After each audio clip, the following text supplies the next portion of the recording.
आम्ही आमच्या जाहीरनाम्यामध्ये शेतकऱ्यांच्या कर्जमाफीच्या संदर्भातली घोषणा केली होती।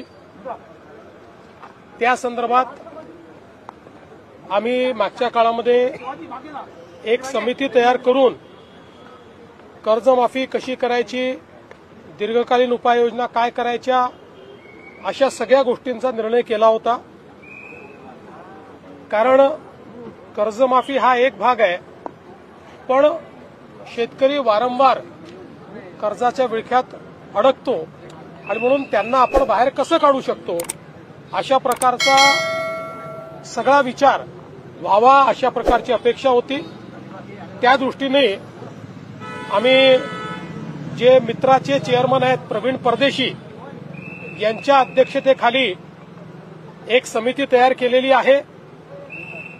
ही समिती कर्जमाफीच्या संदर्भात कशा पद्धतीने ती करता येईल, त्याचे निकष काय असतील, भविष्यात शेतकऱ्यांना आपल्याला कर्जाच्या विळख्यातनं बाहेर कसं ठेवता येईल किंवा थकीत कर्जात तो जाणार नाही याकरता काय उपाययोजना करता येतील, या सगळ्या बाबींवर निर्णय करेल।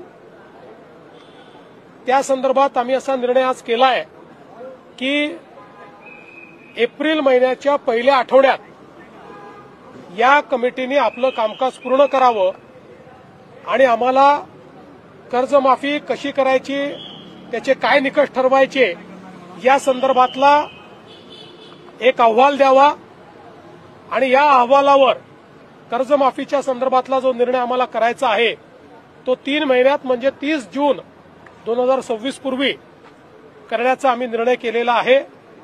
त्यामुळे आता सगळे टप्पे आम्ही या ठिकाणी ठरवलेले आहेत। सगळ्या नेत्यांशी आमची चर्चा झाली, अतिशय सकारात्मक चर्चा झाली।